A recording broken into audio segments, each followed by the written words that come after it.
নমস্কার। আমাদের আজকের গল্প ষষ্ঠীপদ চট্টোপাধ্যায়ের সতীমুচি। সতীমুচি জাতেমুচি হলেও জুতো সেলাই সে করে না, পেশা তার ঢোল বাজানো।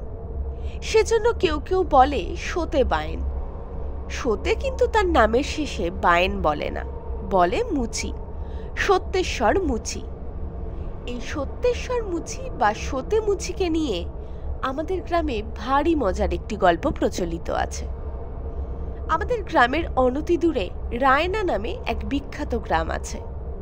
একদিন সতে এবং ওর দূর সম্পর্কের এক জ্যাঠামশাই ভূষণ কি এক জরুরি কাজে খুব ভোরে রায়না যাওয়া ঠিক করলো। আগের দিন রাত্রে সব ঠিকঠাক করে পরদিন ভোরবেলায় ভূষণ এসে সতেকে ডাকলো। সতে! তখন নিশি ভোর, আকাশ তখনও অন্ধকার, একটিও কাকপক্ষী ডাকেনি।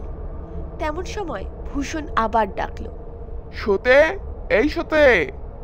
কিন্তু কোথায় সতে? সাড়া নেই, শব্দ নেই।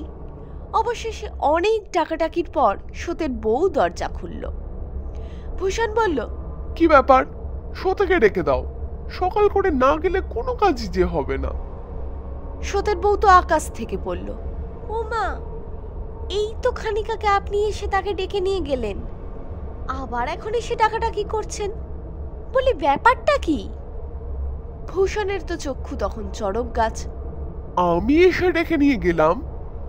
আমি তো এই আসছি। না, আপনিই তো ডাকলেন তাকে, সেও অমনি আপনার ডাক শুনে বেরিয়ে গেল। ভূষণ তখন মাথায় হাত দিয়ে বসে পড়ল। কি সর্বনাশ! তাহলে কি হবে? একেবারে আপনার মতো গলায় কে তাকে ডাকলো তবে? ভূষণ বলল, ঠিক বলছো, আমার মতো গলা, নাকি অন্য কেউ ডেকেছে? না গো জ্যাঠা, না, অবিকল আপনার মতো গলায় তাকে ডাকলো। আমার মন বলছে নিশ্চয়ই কোনো অমঙ্গল হয়েছে তার। আপনি এক্ষুনি খোঁজ খবর নিন। আমি মেয়ে মানুষ, আমি কোথায় কি করব? ভূষণ বলল, বড় আশ্চর্য ব্যাপার বটে। নিশি ভোরে অবিকল আমার মতো গলা করে ডাকলো, সেও অমনি বেরিয়ে গেল। এ তো দেখছি অত্যন্ত গোলমেলে ব্যাপার। ঠিক আছে, তুমি কিচ্ছুটি ভেবো না, আমি এখনই ব্যবস্থা করছি। সঙ্গে সঙ্গে লোকজন জড়ো করে ফেলল ভূষণ। দেখতে দেখতে সকালও হয়ে গেল। তারপর শুরু হলো খোঁজাখুঁজির পালা। গায়ের সর্বত্র তন্ন তন্ন করে খোঁজা হলো সত্যকে। দুজন রায়না গেল, দুজন খণ্ড ঘোষে তার শ্বশুর বাড়িতে গেল, দুজন গেল জাহানাবাদ। কিন্তু কোথায় সতে?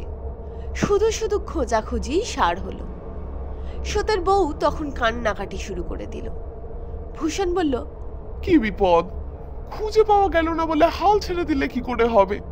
আবার খোঁজো, যেখান থেকে পারো খুঁজে বার করো তাকে। আবার শুরু হলো খোঁজাখুঁজির পালা। বন জঙ্গল তোলপাড় করা হলো, কিন্তু তবুও কোনোখানে সতের এতটুকু চিহ্ন পাওয়া গেল না।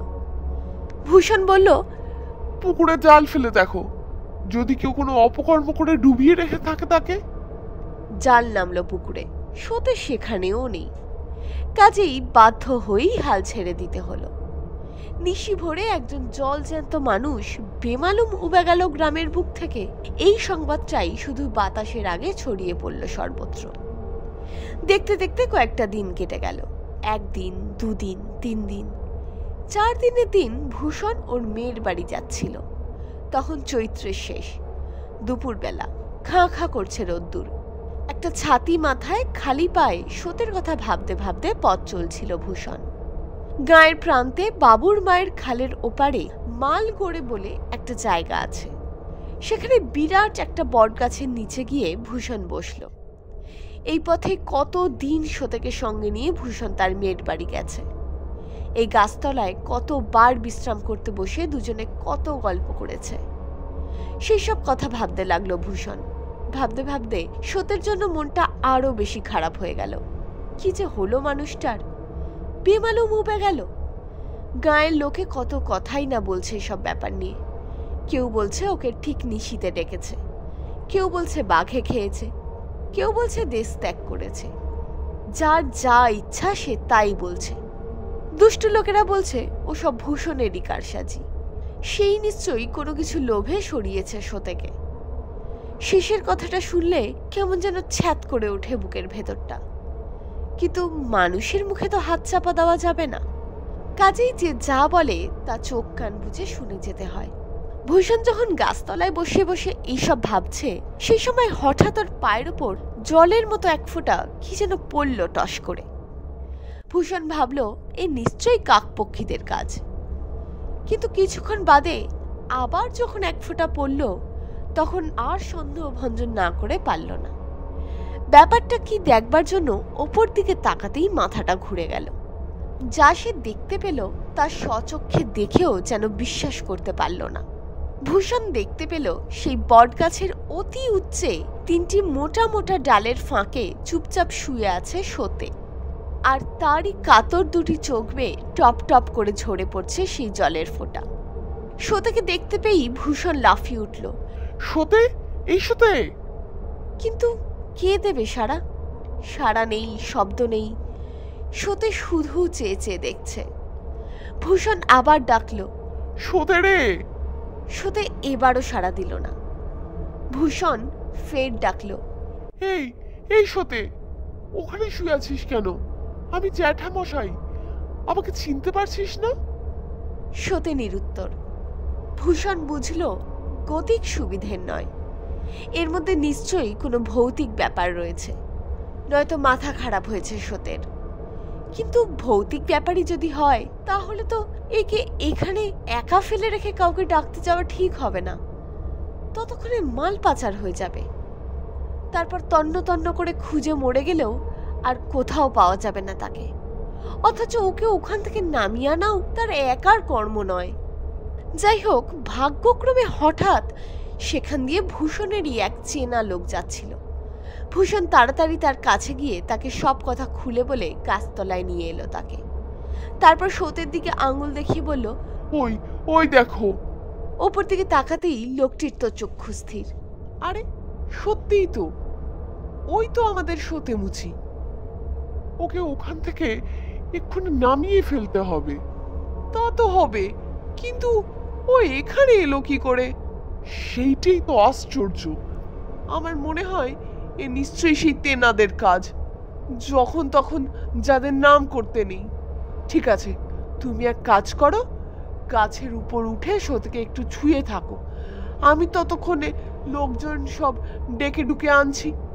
না হলে ওকে এখান থেকে টেনে নামানো তোমার আমার কর্ম নয়। এই বলে লোকটি দ্রুত পদে গ্রামের দিকে চলে গেল, আর ভূষণও তৎক্ষণাৎ গাছে উঠে ছুঁয়ে ফেলল সতেকে। তারপর লোকজন এলে সবাই মিলে ধরাধরি করে সতেকে নামানো হলো, পালকিতে শুয়ে বাড়ি নিয়ে যাওয়া হলো। রোজা এসে ঝাড়ফুঁক করতে অনেকটা সুস্থ হলো বেচারা। দিন কতক পরে যখন সে একেবারে সুস্থ হয়ে উঠল, তখন একদিন সকলের কাছে সবকিছু সবিস্তারে খুলে বলল সে। সতে বলল, সেদিন ভোরবেলায় ভূষণের মতো গলা করে কে যেন তাকে ডাকলো, আর সেও অমনি মন্ত্রমুগ্ধের মতো বেরিয়ে এলো সেই ডাক শুনে। কিন্তু বাইরে এসে কাউকেই সে দেখতে পেল না।